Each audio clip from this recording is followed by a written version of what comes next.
Des Moines! Oh, how are we? It's slippy up here. No, it's like ice capades. Ice gaypades. Yay! Hello, Des Moines. Hello, Des Moines. For all of you who have brought children to this, good luck. You'll have a lot of explaining to do on the way home. Yes? You keep playing Pokemon. Okay? No problem. And if anybody's offended by anything, there's the fucking door. Super. Now, I appreciate, I know you want to video certain stuff, but don't video the whole thing, please, because this is between us. And then when people take things out of context on the internet, it can blow out of proportion and shit can hit the fan, okay? So I'll let you record the first bit, and then you can put your phones away. But I'll tell you when you can take pictures, like right now. Fabulous, go.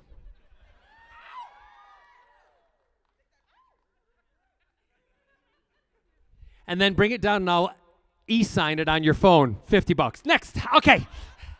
So I like to start off with a little story, but I love being in Des Moines. No, really. I've only driven through here before. Do you all know what Des Moines stands for? The Mounds, right? Where are the fucking mounds? Seriously, where are they? Where? Those hills. Excuse me, honey, are you from here? There are no fucking hills in Iowa. Where? Sioux City, Iowa. But hey, listen, Oklahoma has a cock ring. They do. They do. Did we get it? Oh no, you weren't at your seat. We had a challenge back there. He fell. Did you really fall off your seat because I said the word cock ring? He did. The guy totally fell off his seat. Is he okay? If you need anything rubbed, I can rub it.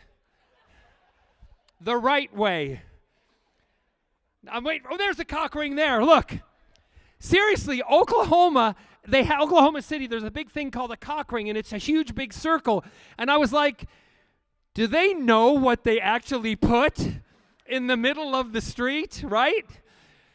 Anyway, the mounds are near Sioux City. Lowe's Hills. Okay, don't say it's so excitable. Anyway, I've had a little bit of Iowa in me. Stick with me, people. This is the way it's going to go, okay? Don't get so upset. I know you're a little more conservative here in Iowa. No, I don't mean that way. You're all dirty fuckers to me, I'll tell you that much. Lost my train of thought there. No, I actually went to the University of Iowa. Hawkeyes? Yeah, I went there for 3 months. Did not like it. I visited people up in Ames, which is Iowa State University, right? Yes, my Iowa State boys. Boy, yes, one. There you go. Where were you from? Des Moines. Oh, so sweet. You dragged him out. What? You don't know. Well, honey, I can tell by him. I know where his mounds are. He's like an Almond Joy. Almond Joy's got nuts. Peter, Des Moines, Iowa, mounds don't. Anyway, no, so you all know that I lived in the UK for a long time, obviously born over in the UK. My husband is from London. We still have our home in London. And lots of things happened to us over the course of time. One day, I was coming home from filming, and I was walking down the street. And on our street, you know the houses that you see in the 101 Dalmatians, right? Those kind of row houses. That's what we have in London, right? And you don't have parking in a garage. You park on the street. Okay, so I'm walking down the street. I think I've been to the grocery store, and I'm coming, getting ready for dinner. And Scott's going to be coming home soon. And I walk past this car in front of our house, and I hear this. Meow. Meow. I'm like, ooh, there's something in distress. So I get down, and I look under the car, and there is this scraggly-assed looking cat with one eye going, "Wah, wah." I'm like, I have to rescue this cat. It looks hungry. It looks right. It looks hungry. It needs a bath. I need to take care of it. So I go back in the house. Now, remember, we have 3 dogs. So I think I've got to put this cat in one of the cages. So I get one of the cages for the dog, and I come back out to the cat, and I put some food, and I spend the next 25 minutes trying to lure this fucking cat into this box. I'm going, come on. It's going, meow, meow, like a pirate cat under there going, meow, meow. I'm like, please, get in the box. Meow. Finally, it makes its way in, and I close it. So I think, what am I going to do here? I take it in the house, and I'm like, Scott's going to be coming home. I go, I'll have to deal with the cat. I'm just going to put it in the bedroom for a while. So I go into our bedroom, and I put the box on the bed, and I open it up, and I leave the cat. The cat goes, "Eee!" And I turned, and I walked out the door. And then I heard fucking hell break loose. I heard,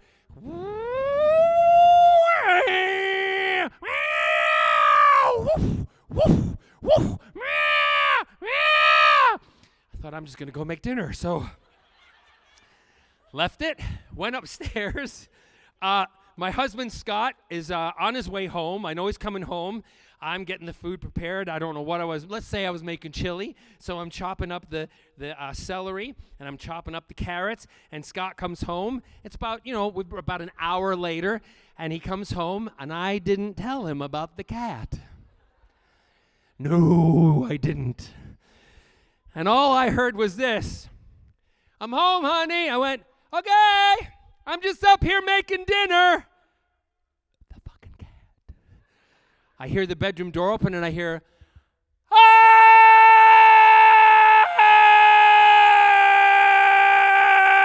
Slam the door. I went, everything okay? He's like, what the is in our bedroom?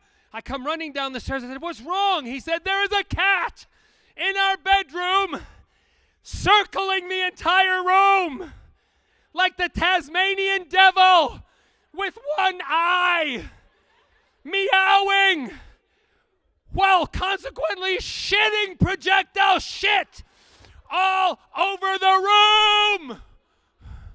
Our bedroom looks like a Jackson Pollock painting. I went, are you serious? He said, yes. So I opened up the door, and I'm looking, no doubt, this cat's going, meow, meow, spraying everywhere. I shut the door, and I come out, and he goes, why didn't you tell me about this? I said, hon, it's not a point of telling you. I was rescuing the cat. It's a one-eyed cat. It was under a car. It was meowing. He said, don't rescue things that you don't know about. I said, look, honey, there's a point to this story. He said, what is it? I said, there's a reason we don't let pussy in our room.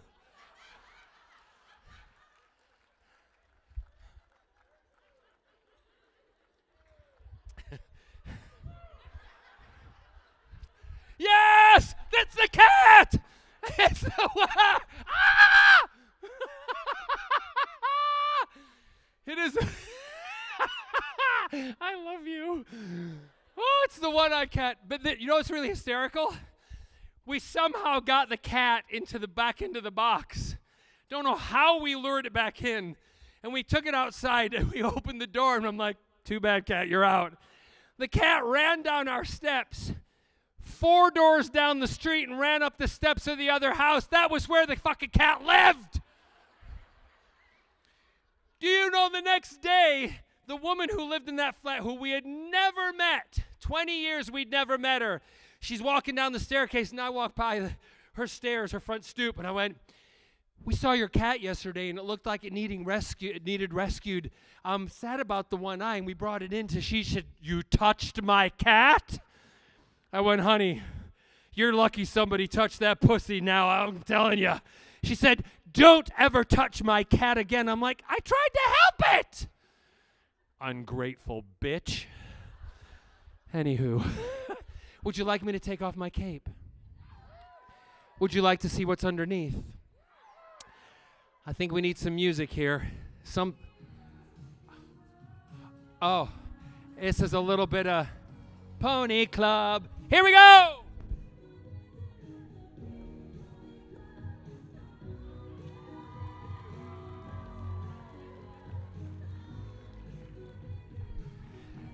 Oh, I love this song. Oh, I love it. Thank you very much. So, I like to go to questions from you guys because I feed off of you. I don't know where there's the microphone there. So if anybody has a question, come on up. But rather than standing, if you can sit down, please, in the aisle so the people here can see this gorgeousness up on stage. Okay, don't everyone rush at once because if there's no questions, it's going to be a fucking long panel. I got to think of shit to say. Anyway. Hey, John. I'm exhausted. Didn't ask for you yet. I'm kidding. Let's get the line up. If you crouch down, can you sit down? No, you can stand, sir. No, not all of you. Just the first one. The rest of you, pretend I'm there and get on your knees. Down. Oh, what? Like you don't do that shit in Iowa.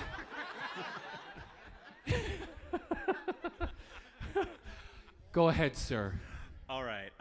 There's a lot of pretty harrowing plot lines in Torchwood, okay? Yes? Which one's your favorite? Oh, I don't have favorites. I'll tell you right now, I don't have favorites because all of them to me were great. The fact that I was able to play Captain Jack Harkness, the fact that I was getting another avenue for Captain Jack in Torchwood was just amazing. So I just love the fact that we got to play. We got to tell stories, and we got to play every single day. It was just fantastic. I mean, some of the best stuff I loved doing was the stunt driving, because they let me do my own driving. Oh. Big mistake. Yeah. So that Range Rover we had, I used to spin that thing out and spin it around. And in fact, there was one episode, I think it was, I can't remember what it was, but we were driving on top. I had to drive in on top of we were in a parking deck. And there was you know how some parking decks have those little lips that go up, and so if you take it too fast, what happens? You kind of pop on, yeah? So don't record this. We're done recording now. Good, thank you. So I thought, I'm just gonna take it a little faster than normal. And I went, vroom, airborne down, and I think I got called into the office the next day and said, did you actually airborne the car? I said, no, it was just a car that went too fast. They said, well, it goes too fast because you put your foot on the gas too much. I said, no, I didn't put my foot on the gas too much. I pressed the gas down with a boot, not my foot. And it's your boot that you own because it's not my boot. Apparently there was like a couple of £1,000 worth of damage to the car. So later on, just so they couldn't complain, I love cars, okay? I'm just going to tell you that right now. And at that time, at our house in Wales, in Cardiff, I had 13 cars. Wow. Okay? And the council, the local council called up one day and they said, Mr. Barrowman, it's the Cardiff Council, blah, blah, blah, blah, blah. You know it's illegal to run a car dealership out of your house. I mean, what do you mean a car dealership? They said, well, you have 13 cars. I said, yes. And they said, why do you have 13 cars? I said, have you heard of Torchwood and Doctor Who? I said, because I can. I said, I used to collect Matchbox cars and Hot Wheels when I was a kid. Now I can collect the real thing. What's the problem? They went, oh, well, it's just that the neighbors were complaining. I said, I don't care. They're in my driveway. They're in the garage. And they said, well, we're just worried that you're running a car dealership out of the house. I said, there is no car dealership out of your house. And by the way, council, mind your own fucking business, okay? But you know what I did do? So we didn't have to pay anything to the other people who would rent their cars. I then rented all the cars to Torchwood and Doctor Who. Actually, Torchwood, not Doctor Who, because so some of the lineup, like there's one sequence where I'm walking down the street, and you'll see a Porsche, Boxster, you'll see a couple other cars. They're all mine. So I was like going and takes. I was like going up to the cars and touching them, and they're like, "Why are you doing that?" I'm like, "Because I can. They're mine. And if there's a grease spot on them, you'll have to clean it and pay me." I love that kind of shit. So that's why the job was so joyous, because such fun things happen, and we were able to do a lot of fun stuff. So yeah, every day was my favorite day. Love that. Thank you. Thank you. Yes. Oh, you don't have to applaud. Hello, sir. Hi. I was hoping we could talk about the sex scene in Shark Attack 3 Yes. Megalodon. Oh yes, because Continue I that. was what? Yes, continue our conversation from yesterday. So you have to tell them what you're talking about. Though. So there's the greatest sex scene in probably any movie. I wouldn't go that far. I mean, it's pretty great. I mean, I am a. But it also has the greatest setup to the sex scene. It does, and funny enough, it relates to cats again. Have any of you seen the movie Shark Attack 3 Megalodon? 2 people, 3 people, 4 people, 5. Do we have 6? 6 people. Yes, we do. 6 people. Well, a lot of people did see the movie because it's been ranked as one of the best B-rated movies in the history of movies, okay? The Hell top, like the top 5. Also, the line I'm about to tell you is ranked in the top 5 of one-liners from B movies, okay? And it was a complete ad-lib. Now, I make fun of that the movie, and a lot of people are like, it's so terrible. It is awful. But it bought my first house. Okay? So you can say it's awful all you want, right? It's one of those movies. I mean, I swear a lot, right? And in the movie, we all swear a lot, and a lot of people play drinking games. So every time you hear the F-bomb, you have to drink. You're drunk before the first 4 minutes. Honest to God, it's a good drinking game. And you're slapping. You were gonna watch it? You're gonna watch it? You're dirty bitches. I love you. Thank you very much. I knew I liked you. Your low top on. I love it. There you go. That's where the Des Moines Mounds are.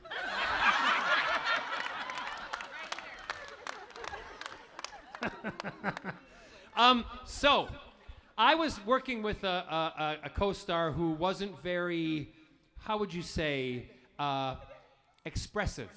Yeah? Like this. And the director said to me in one scene, he said, look, I need you to get a reaction out of her. Can you make her laugh? Can you make her, sorry, they can't, if you can sit down, like kneel down, great. If you can make her laugh or do something to make her smile, I said, no problem. So I said, look, when I come out, I'll say a line, I'll say something to her, keep the cameras rolling, and maybe you'll get the reaction, okay? The reaction you want. I said, but this is a line. I'm just gonna make it up. Whatever comes to my mind, I'm gonna make it up. So just go with me, but great. And the director goes, yeah, great, no problem. And so we're coming out of the car. We've just tried to kill this big, massive shark that's terrible in the CGI. It swallowed a boat, right?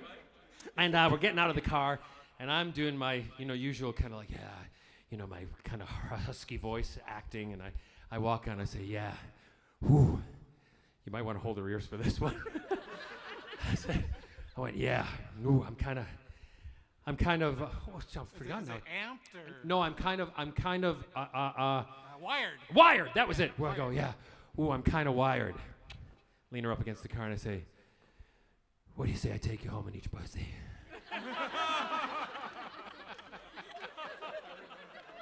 She had a cat at home. She had a cat. And all of a sudden, her face went like this. But you could hear that, what you guys just did. The whole crew went, ah! Woo, right? Cut to. I go to watch the movie in like a premiere thing. They kept it in the movie! They kept it in the movie! So then they called me in because you have to do dubbing, right? So when you say the F-bomb, you have to say frick, or you have to say whatever they want, they dub it in, so it can be played on television. You ready for the line they dubbed in? This is the best. I should have got paid for this one. I walk out and they go, oh, I'm so wired. What do you say I take you home and watch I Love Lucy? All of a sudden, he's gay. Cut to the sex scene. She's going, oh, Ricky. I mean, come on. Yeah, but you say it was the best sex scene ever. It was awful. It was great. I hated doing it. It was horrible. We were in a bathtub of lukewarm water in Bulgaria. We were dirty Bulgars. Oh, anyway, so yeah, that's the line that is one of the top 5 B-rated lines in B-rated movie history. If you haven't seen the movie, play the drinking games with Des Moines Mounds over there. Love you, girl. All right, thank you. Yes. I'm exhausted already. It's on, don't worry. 2 people have already been ahead of you. The mic's on. Don't tap it like that unless you want to play a game. What game are we playing? Well, if you tap like that, I'll take you back there and show you the game. That wasn't my question, by the way. No? The way you're holding that mic, I can tell what your question's gonna be. Ba-dum, boom. You're all smiling back there, aren't you? Go ahead. So, I've seen you in a lot of movies and a lot of series. I wanted to know what your favorite ones were. Well, going back to the question where I don't answer favorite questions, every show and character leads to something new and different. Okay? And so I can't really pick and choose one because Captain Jack, Doctor Who led to Torchwood. Captain Jack led to Desperate Housewives.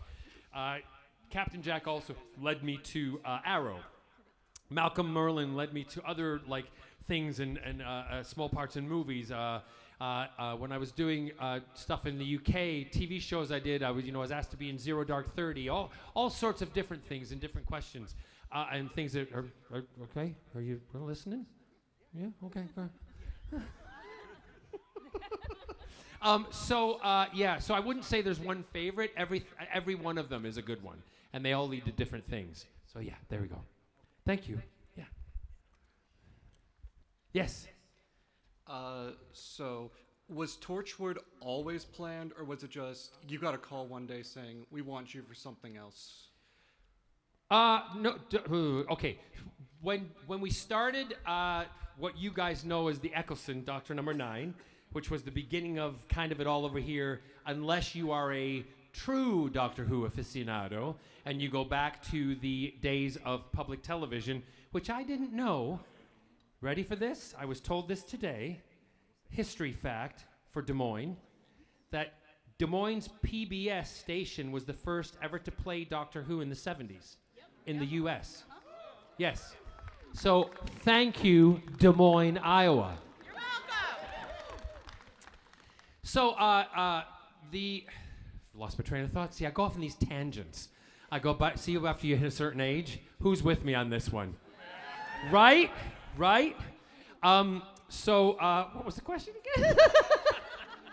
Was Torchwood always planned to happen? Yes. So, when Eccleston's number 9, and then we, before that, Russell, this is a story he tells, Russell was going to the BBC, and he wanted to write a show called Excalibur, which was actually Torchwood, okay?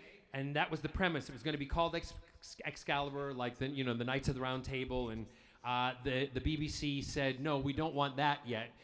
Do a revamp of Doctor Who, and then we will give you Excalibur, and you can do it later. And as time went on, and a lot of people don't know this, and the thing is, if you don't know this yet, where have you been? Torchwood, which was Excalibur. Torchwood is an anagram of Doctor Who. Who didn't know that? You didn't know that. Think about it.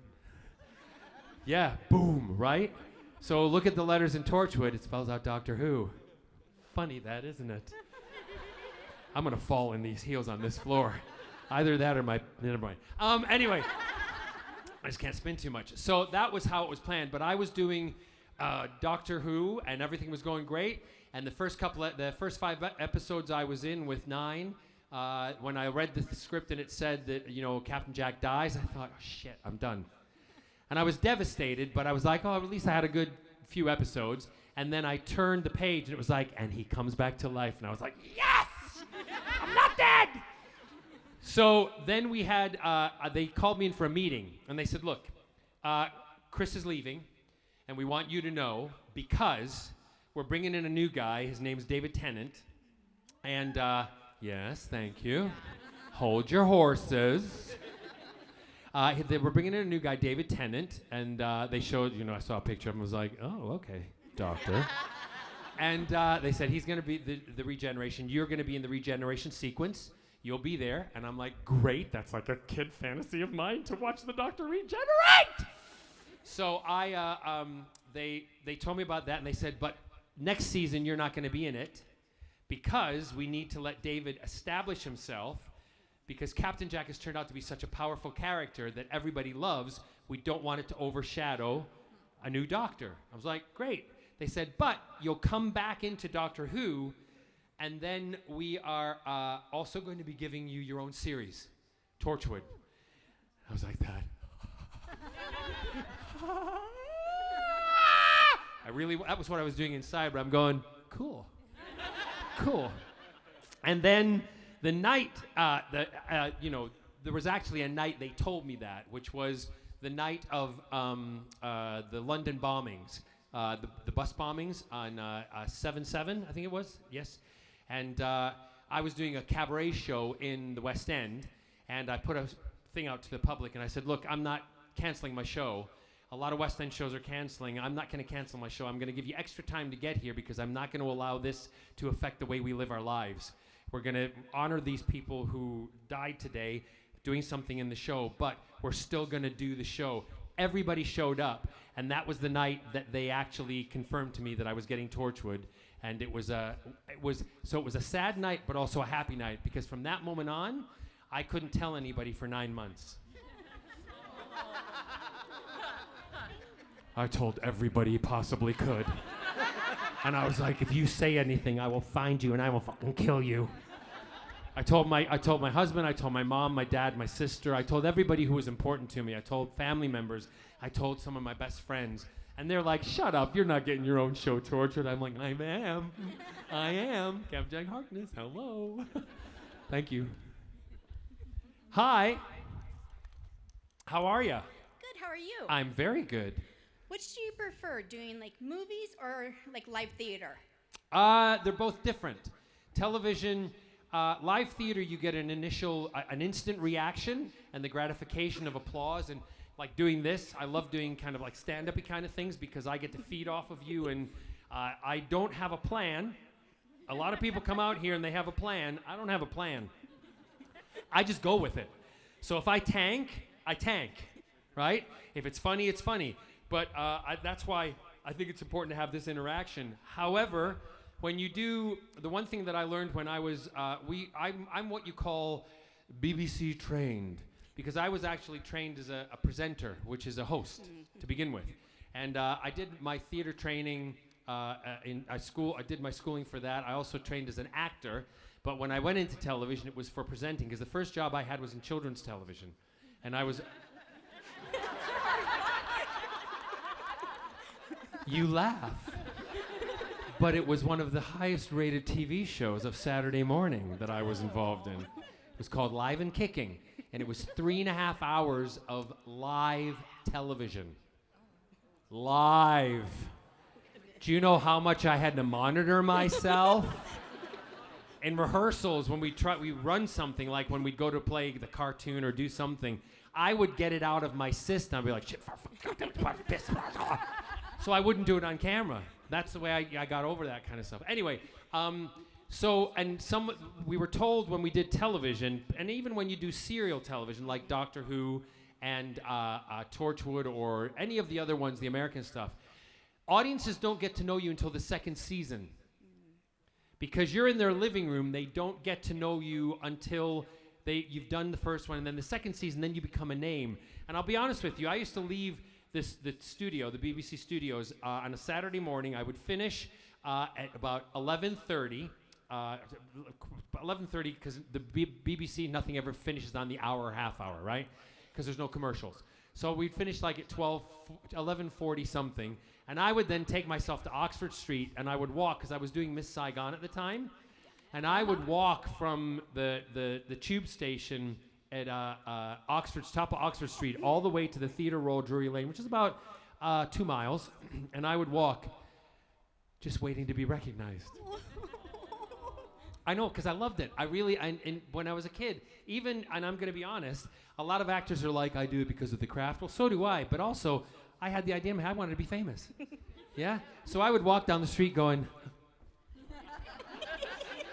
trying to get noticed. And it wasn't until the second year, I remember I was walking past Marks and Spencer's, and someone walked past me and went, oh my God, it's that guy, you're John, you're the American guy from Live and Kicking. I went, yeah. Autograph? So that was like a really big moment for me. It was amazing. So yeah, there you go. Thank you. I don't know if I answered the question, but yes.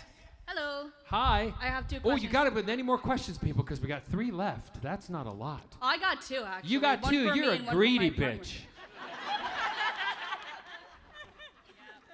Thank you. Yes, go ahead. So the first question's from my partner. Where's your partner? Over there. Where? Rogue, over there. Chicken shit. Blind. Oh, They're blind, so... really? Yeah. Yeah, you can wave your hand in front of their face and anything. Nothing will happen. The what? You can wave your hand in front of their face and everything. Honey, I wasn't going to wave my hand in front of her face. You could wave something else, too, but I think the... Shut up! It's my show. I'll make the jokes. I'm right here. You there? I got your hand. Hi. How are you? What's your name? BJ. BJ, nice to see you. BJ, do you know what I look like? That's a stupid question, isn't it? I just realized what I said. I have impeccable teeth. Honey, I also have impeccable legs. Right? So, BJ, have you always been blind? Can you hear BJ or no? Go ahead. No, they can hear. They're blind.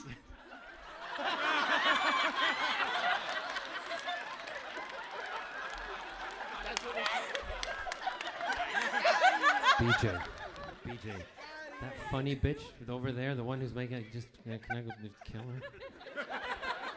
Sit down for a minute! You can drive. She's the one who can drive. No, hun, drive blind, it's more fun. So tell me what happened. Which part? The blindness? Yes. Oh, hereditary eye disease. So my mom has it, my brother has it, lost it over time. Used to have. So everybody in the house is blind? No, my dad's fine. I bet he plays some games, doesn't he? Yes. Come find me! Under my bed when I was a kid and would reach up behind the pillow. No. That's really funny, but that's evil! Next time he snuck there, I accidentally kicked him in the, Well, you went right in the right place. For me, obviously you have sensory vision. Very tactile. So how old were you when you lost your sight? I was considered legally blind when I was 16. I'm now 43, so for a while now. So I know people do this, and someone who was blind said, it doesn't make a fucking difference, but you know what? It looks good on Instagram. Feel the way I look. Thank you very much. Nice chin. It's called a butt chin. Captain Jack is renowned for his butt chin. So yeah, but seriously, somebody who was blind told me this. They said, people always say, touch my face and you can feel it. We don't feel anything. But you're feeling my butt chin. You're doing more than feeling my butt chin right now. You're giving it a rub. There you go. And my hair's short now. Okay. A bit of product, honey. There's a whole bottle in there, right? But since you touched my butt chin, there you go. Thanks for playing. And I can tell you're not offended. Oh my gosh. There you go. All right, you can ask your question. BJ's more interesting. What's your story? I am an imported baby from South Korea, Awesome. so it's more expensive than domestic babies.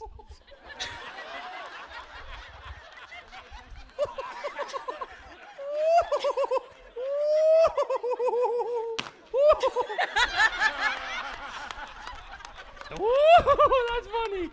I'm glad you said it. By the way, eat it. Common misconceptions. We actually don't eat cats.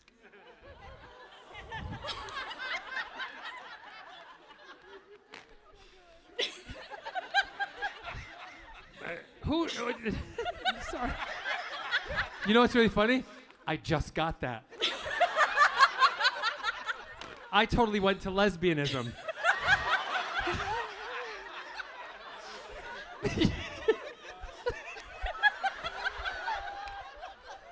You're actually talking about, never mind.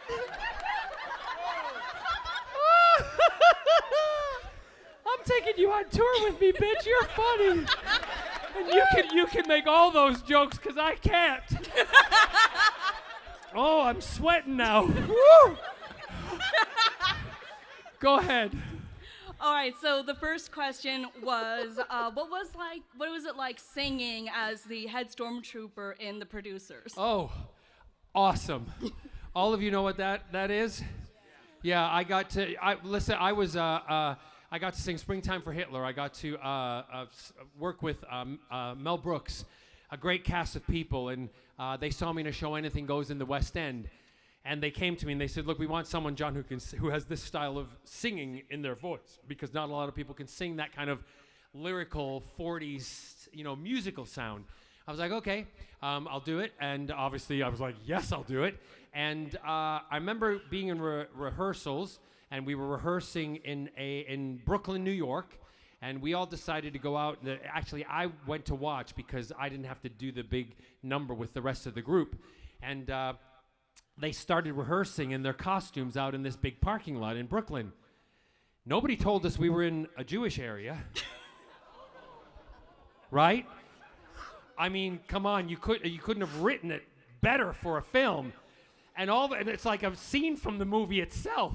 And all of a sudden, people started gathering up around the fence, and then Mel Brooks came out and he went, "Get in here now!" And we all fled back into the building. I was in Germany. Munich, Germany, at a convention something like this. The room was filled with people, Germans. And someone stood up and said, "Could you please sing Springtime for Hitler?" I went, "No! That's all I need." Is that all over the internet? Woo! Anyway. So I sang him a little bit. Anyway, never mind, I didn't. No, I didn't. Yeah, next question. It was a great movie. It's fun to do. If any of you don't know, I'm the blonde SAS guy at the end who comes on. And still, a lot of people watch it now and they go, "Oh my God, I didn't realize it was you." I'm like, no, because I was younger and blonde. Real quick aside, they're Jewish. What does that have to do with me singing Springtime for Hitler? I was just going to say, I'm not going to say what I was going to in my head. God damn it, I was going to say, have you seen the movie? Fuck off.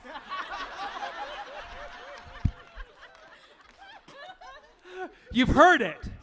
You've heard of it. Play the song later, okay? Record it and put it on Instagram. No, don't. Anyway, thank you for that. You're very funny. What's your name? Virgil. Virgil. South Korean named Virgil. Your parents are from the Midwest, aren't they? Surprisingly, yes, actually. Like I said, adopted. They didn't name me Virgil, though. You named yourself Virgil. Yeah, they gave me a very original name. Go on. My name's Faith. My sister's name is Hope. Tell me your last name's Charity. I wish. That would have been awesome. I wish. No. So, great. Well, your chosen name is wonderful. What did you choose it from? Please say the Thunderbird puppets. Remember Virgil? Yeah? No. It's just, I really like the name. There's a character called Virgil Hawkins, Static Shock. Right. Was a bit of an inspiration for it. It was one of my favorite shows growing up. Awesome.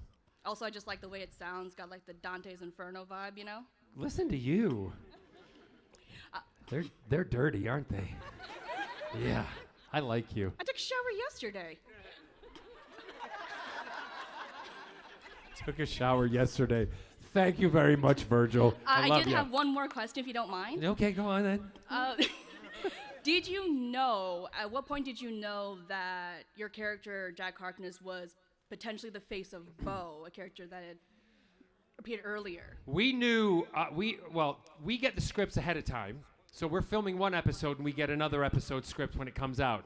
So we can look and see what we're to do the next episode. David had a lot more to say in Doctor Who than any of us. So David would prep a lot more than probably, quicker and prep for a longer period than we did. I didn't want to know what was happening in the next episode because I didn't want it to affect the way I was playing what I was doing now. So David he came up and he's like, "Have you read the script?" I'm like, "No!" And I don't want to know. Go away, doctor. And so he went away, and then the next day he came up to my trail and he's knocking on the door. John, have you read the script? I'm like, "No, I haven't read it. Go away." He's like, "You've got to read it. You've got to read it." I'm like, "Okay, I'll read it." So I read it after we were ready to finish the episode, and I ran to his trailer and I went, David, I've read it. He went, "What do you think?" I went,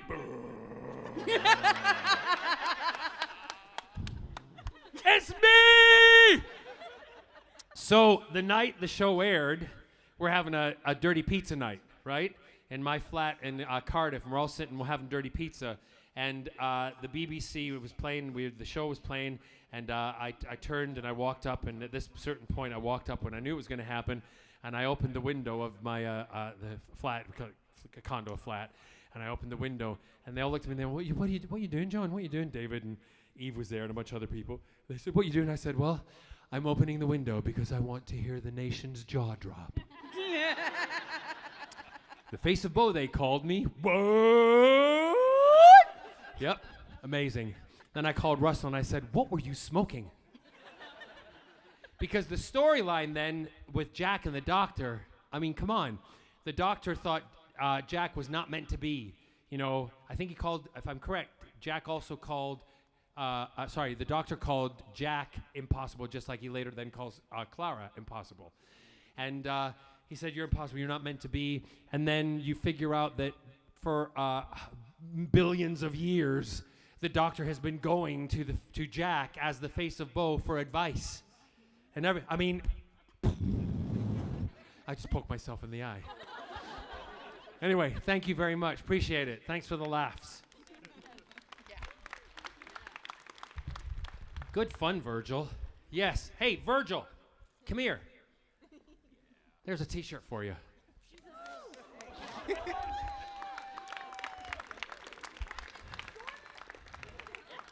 It's a large. Wear it as a dress. Yes. First, thank you for being an icon for the LGBTQ plus community. I can only be myself. And for being attractive. You can thank my mom and dad for that one. They were the original producers. My question is a follow-up to your opening monologue. Yeah. Why were you in Iowa for 3 months? I went to University of Iowa. Like for schooling? No, for chicken.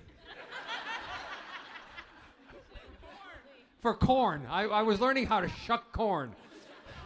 Well, what degree then? What? Or what I was studying. I wanted to study. I went because University of Iowa in those days, people would do. It was so vague in those days. I wanted to do a communications degree because I wanted to get involved in television, right? But my heart of hearts, I really wanted to do a music degree and a music program and a theater degree. But University of Iowa didn't really have a musical theater department. But it was a lot of my friends were going. It was a bad decision I made. A lot of my friends were going to it. I knew a lot of people from my junior high school that went to it. So I kind of followed along. It was before I really kind of stepped out and went, nah, this is not for me. And when I went, I'm going to try to shorten this story. But when I went to University of Iowa, I got involved with a group called the Old Gold Singers. You know them? I was in the Old Gold Singers. But they never let me do any solos because I was a freshman. Right? But I kind of pushed to do stuff in those first 6 months because I also knew I was, sometimes it's not about your class level. You might be shit as a senior, and there might be a freshman who's better than you, right? Yeah. So that's my kind of way you should play. If someone's better than you and deserves it, you get the job rather than the person who's just of a higher class level.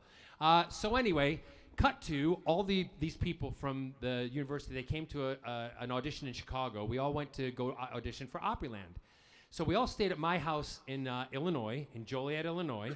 And they were all rehearsing. There's about 8 or 9 of them in the house, and everyone's singing and da-da-da, doing their stuff. And my mom came up to me, and she's like, John, are you not going to rehearse anything for that? I said, Mom, I know what I'm going to do. I know what I'm going to do. I said, I've already planned it out in my head. I can see myself doing it. I'll be fine. So we went to the audition in Chicago, and everybody's doing in the audition line, and they're all doing their stuff. And they went, thank you, da-da-da, thank you. And they all were waiting, off the side. They politely said, thank you very much. I got up, and I stood there, and I said, hi, my name's John Barrowman, and I'm going to sing for you, I Got Rhythm. So I started, I got music, I got rhythm, I got my gal, who could ask for anything more? Backflip. I got daisies in green pastures, I got rhythm, who could ask for anything more? Old man trouble. I went off, right? Singing. I knew exactly what I was going to do. And they went, great, stop. They said, John, how old are you? And I'm like, I'm 20, 19, 20, I think I was. And I was 18. So 18, 19. They went, come here a second. And I walked over to the table. Miss Jean was her name. And I still speak to her on Facebook. And she came up to Eileen. She said, lean in, honey. I went, what? She said, don't go anywhere. You're hired. And I went, you're joking. She went, no. She said, you can tumble? And I went, yeah. I said, I can tumble, I can tap, I can do anything you want me to do, Miss Jean. And she went, I like your attitude. Come over here and sit. So I looked over at all the others from the University of Iowa, and I went, bye. And I sat down behind the table. And that then led to 2 summers at Opryland. Disney wanted to hire me. I turned Disney down. I didn't want to go to Disney because I wanted to go pursue, I wanted to be loyal to Opryland.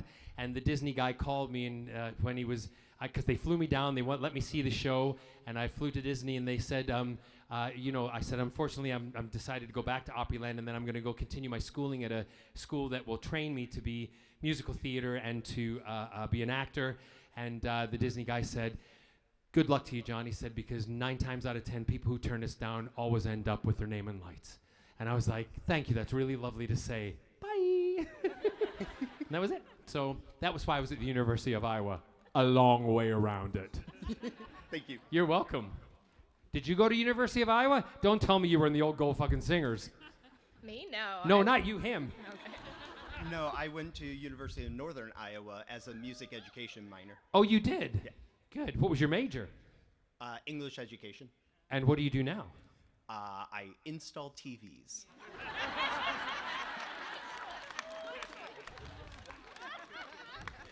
Hey, everybody takes a different road in life, right? Yeah, but I'm sure you sing when you do it. Yes. Hi, hon. Hi. Hi. So this is my first question at my first con ever. How old are you? 30-year-old con 30. virgin. Convergent! Okay, so your character, Captain Jack Harkness, kissed a lot of people on his shows. Very affectionate guy. In your professional experience, which of your coworkers had the best technique?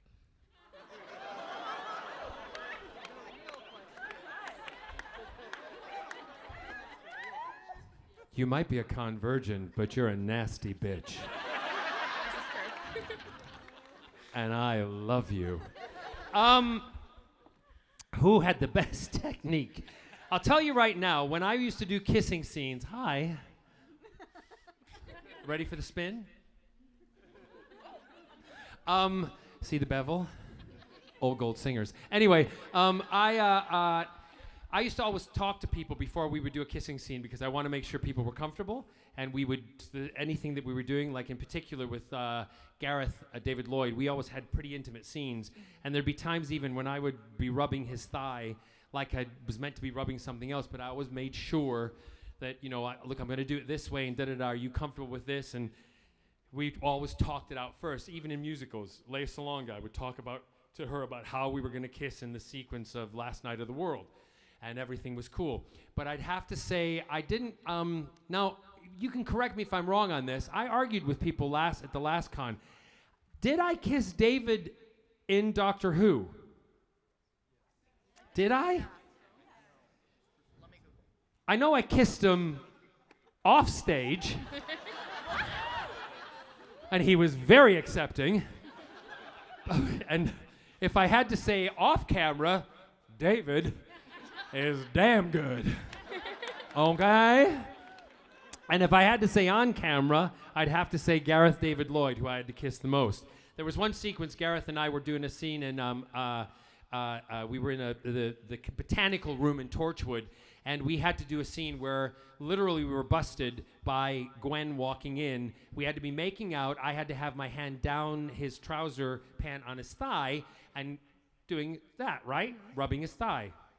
And Gwen had to walk in and catch us, right? So I, was doing the sequence, and we're kissing, and we're going, and I've got my hand down there, and Eve walks in, and she goes, starts laughing. Cut, got to do it again. Like 4 times, 5 times. She walks in, she just goes, I'm like, would you stop laughing? She knew what she was doing. Well, I'm like, you stop laughing. We got to keep doing it. And she's like, well, it's a taste of your own medicine because you do this. Well, you laugh all the time. I'm like, okay. So she goes back out. She walks back in and laughs again. I'm like, Eve, come on. I'm chafing his thigh. Gareth goes, that's not my thigh you're chafing. Oops. So it's that the fun we have, but I'd say Gareth is the best kisser on camera, and David's the best kisser off. Thank you very much. Thank you. Welcome. Yes, my lovely. We have 2 minutes. Let's quick fire these questions. My original question was asked by Virgil earlier, so shout out Virgil. It was about the face of Bo. Yeah? So what's your Starbucks order? Venti latte with an extra shot and one thing of agave in it. Okay. That's it. Yeah. Cool. Yeah. What's yours? Rose I Tyler. don't know. Depends on what. Yeah. Maybe matcha. Girl, we got 2 vanilla. minutes. Hurry up. Yeah. Thanks, love. Yes. Hi, my name is Rachel. I am also a convergent. Convergent! Is there a specific historical event, time period, or even fantasy story you'd like to see on Doctor Who? No, because I've done all of them. Okay, fair enough. Thank you so You're much. welcome. Thanks, lovely. Yes. What do you wish somebody would ask you?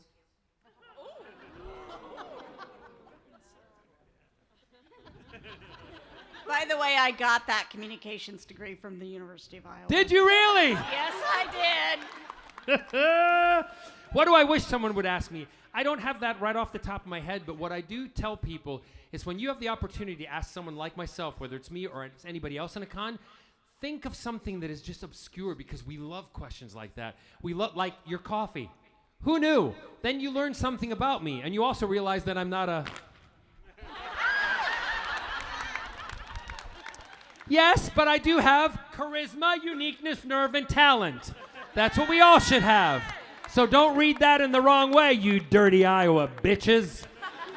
I love any question, except favorite questions, because they're hard to answer. Because I go to the next con and they say, that's not what you said in Des Moines, right? I love personal questions. Like, what do you and Scott like to do on an evening by yourself? We have a cocktail, we have snacks, we sit with the dogs, and then we argue what we're going to watch on television. And by the time we figured it out, it's bedtime. Right? Right?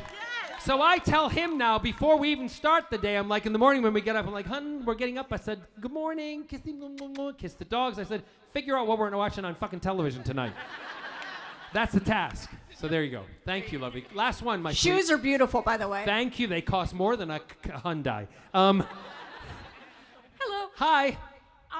Well, who out of both of you is the one stopping you from getting more dogs? You and Scott. Scott. If I could, Iowa, I would have a farm. You'd Right? have 101 Dalmatians? No, it wouldn't be Dalmatians. There would be so many dogs. I would have, like, you see my posts, I forward posts about dogs all the time. I would have dogs. I would have them everywhere. Dogs in wheels, dogs being, running around, bouncing everywhere. The one thing I wouldn't have is no pussy in my house. Thank you, Iowa! Thank you, Des Moines! I'll see you later. Here, ready? 1, 2, 3.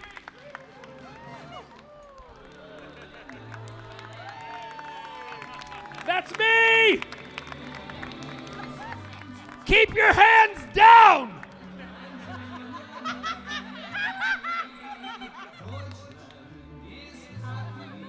Oh, we're gonna do a selfie, by the way, everybody. So while this is playing, come on up front.